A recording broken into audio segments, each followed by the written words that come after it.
Critter Cove is a gorgeous new life sim game where your goal is to rejuvenate a post-apocalyptic island and turn it into a tourist hotspot. You get to explore a beautiful archipelago to select your villagers to live and work on Critter Cove. Dive into shipwrecks and sunken cities for resources, fish, cook, and farm both on land and in the ocean. It's like Animal Crossing on crack, and I'm going to share my top 11 Critter Cove tips and tricks that I've learned after 34 hours of gameplay. No, I'm not addicted. Just one more dive and I'll take a break, I promise. First, let's talk about storms and new villagers. Every few days there will be a storm, and when it's finished, new salvage will spawn in all the diving and shipwreckage areas. I love the looting aspect in Critter Cove, but these storms also spawn new critters on some of the islands. If you see one you like, you can invite them to live on your island, but choose wisely as you can't evict villagers until after the first major game update. Travis spoken. We'll eventually be allowed 14 villagers, but I've heard that this is currently bugged and limited to 12 villagers, which also includes the 2 starting villagers, Sammy and Pokey, so you should be able to invite 10 villagers total. Tip number 2 is how to make money. If you look at the tourism section within your menu, you can see a breakdown of how your most recent tourists spent their money. Tourists will be your best source of revenue, so prioritize purchasing the extra tourist recruitment packages from Checkmark, but these are very pricey. The one I'm currently saving for is 10,000 doubloons. The bulletin board sucks for earning money, but it's a great way to increase your relationships with the villagers. A lot of people focus on cooking to earn money, but it's a bit complicated and time-consuming. For example, 1 drumstick sells for 3 coins. Cook it into grilled meat and sell it for 6 coins. Or cook 3 drumsticks into a mega meat jumble recipe for 14 coins.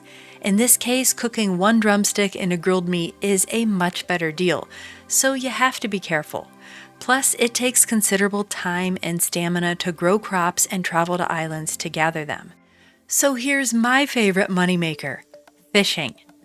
Critter Cove changed their fishing minigame from this to this, which isn't even a game. You just reel the fish in when the text pops up. I imagine this will eventually change, but right now it makes for quick and easy fishing. I tested this by fishing for 2 minutes, and I averaged a catch every 20 seconds. So after 2 minutes, I had 6 new items in my inventory. Some were green gupper fish and were worth 5 coins raw, or 10 if I wanted to cook them. And I also caught salvage items like furnaces, which sell for 12 coins, and propellers worth 10 coins. For 2 minutes of fishing, I could sell it all for 37 coins, and since fishing takes no stamina and there's no curfew in Critter Cove, it's basically an infinite revenue stream as long as you don't get bored just standing there reeling in easy money. Tip 3. Employees. If you look in the relationship section of your book, you'll see icons next to many of your villagers showing you the preferred work locations, which is helpful when you need to hire someone for a shop. I needed an employee for my tavern, and my bat Screech had that listed under his likes, and he jumped at the opportunity when I asked and seemed quite content. Previously, I had him working in the clothing shop, which he was unhappy about, so I fired him and hired Hobart, who has the clothing shop listed in his likes. Tip 4. Resource Finder. You'll acquire the Resource Finder early in the game, and this device can be crafted within your pocket crafting menu using 4 metal and 1 quartz. Here's the map of Sunken City. Then we'll activate our Resource Finder. And now look at the map. You can see icons of all the loot around you, even inside the buildings. The Resource Finder deteriorates after a few uses, but you can also look at the icons on the top left of the map when you zoom into the islands. You can see what loot you can possibly find, except for Riggs Outpost, which shows nothing, but this is where you can buy oil, which we'll talk about later. Tip 5. Air tanks. You'll need tons of air tanks for your deep water dives, but in early access, there's no way to craft tanks. You'll need to find rusty tanks and salvage and use the machine on the dock to refill them. You can also visit Renard and buy one tank for 24 doubloons, but he only stocks one tank each day. I've had to buy a tank every day because I'm always diving for loot. After each storm, check the wreckages by the cave entrance on the main island, as well as the wreckages around the island, as you'll often find a couple rusty tanks. Oh, and this is very important. If you see one tank in your backpack inventory, this doesn't mean you have one spare tank. This is your active tank and you'll be out of air soon. Trust me, you don't want to run out when you're deep diving in Sunken City or a cave tunnel. It takes days to fully replenish your health bar after serious injury. Tip 6, the mailbox. Sometimes when you receive a gift but your inventory is full, which my inventory is always full, it will go to your mailbox, which is actually over on the main dock area by Anchor's office. As you can see, I have a ton of forgotten items in here, so it's pretty fun to come and empty it and see what you got. Tip 7, the recycler. If you want seeds to grow aquatic plants, you'll need the recycler. I finally got the recycler quest from Copper Bottom after completing the first tourist upgrade package purchase quest from Checkmark. Once you learn how to craft it, you'll be able to deconstruct items into their components, including plants into seeds for use in your garden and aquatic planters. You can unlock both of these small and medium aquatic planters through finding them below dive sites.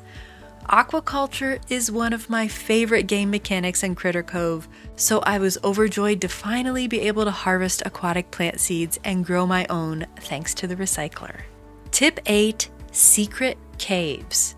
While we're on the subject of water and diving, let me just drop a little hint to check everywhere on the islands that you explore, especially underneath. I don't want to spoil the excitement, so I won't tell you where these underwater tunnels are, but you can find some pretty sweet blueprints, artifacts, and new plants while enjoying claustrophobia-inducing aquatic exploration. Tip 9, oil. Oil is currently very scarce in the game, but there are a few ways to get it. First, you can boat out to Riggs Outpost and actually buy oil for 4 coins each. And you'll find other treasures on and below the oil rig too. Or if you have the recycler, you can recycle splody gas tanks for 4 oil, gas cans for 2 oil, and I even extruded 2 oil out of fish. A great place to get splody gas tanks is to dismantle ovens, such as these in the Sunken City, but the fish seem to be an easier source of oil if you don't want to buy it. Tip 10, keys. While you're diving, you'll find many locked doors in buildings and shipwrecks, but obtaining keys for these is quite slow and will require villagers to gift them to you. I was at 2 hearts on my relationship level with Hobart when he asked me for a friendship bracelet. I had to initiate a follow-up conversation before he would give up the key. And then when I gave Zot his friendship bracelet, I got no key. But he came to find me a bit later and gifted me the key, which I used on a locked door in Sunken City and was hosed by a lousy lunchbox as a prize. Tip 11, let's talk about plants. When you harvest plants, you often get fiber, and you'll need this for crafting thread and rope, so save it.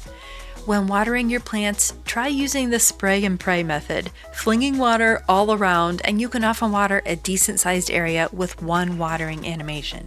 Want to put your watering can or other tool away? Simply press the tool button again. If you look at your harvested plants in your inventory and aren't sure which is a fruit or vegetable, which you'll need to know for cooking, look for the little icon as it indicates the food type. Most of the fruits reseed themselves, but veggies like carrots and lettuce don't. So that's why I love sea corns. They reseed themselves, plus you can make them into popcorn with some salt. And finally, here are some bonus tips. Early game can be quite difficult to play at night because it's so dark. You'll eventually learn the lantern blueprint after dismantling broken ones in wreckages, and this will help tremendously at night and comes in very handy when diving in dark areas. You'll also notice a light button on your boat, but until you complete your first ship upgrade, it does nothing. And honestly, it makes it more difficult to see than in complete darkness. And in case you wondered, the speed controls on the bottom right are basically cruise control for when you're in autopilot. Want to hide your HUD for screenshots? Press F2. You can also press F5 to save whenever you want, and you can see both of these commands on the bottom of your screen after pressing Escape. And finally, what I think is the best location for your house is right here, as you're adjacent to the workshop for crafting, and it's also the closest house to where your boat will be docked. Currently, you can't move your house in Critter Cove, so definitely take your time when making this decision. And there you have it, my top 11 Critter Cove tips and tricks after 34 hours of gameplay. Do you have any tips that I didn't mention? Let me know in the comments below. Please drop a like if you enjoyed this video, and I thank you for watching.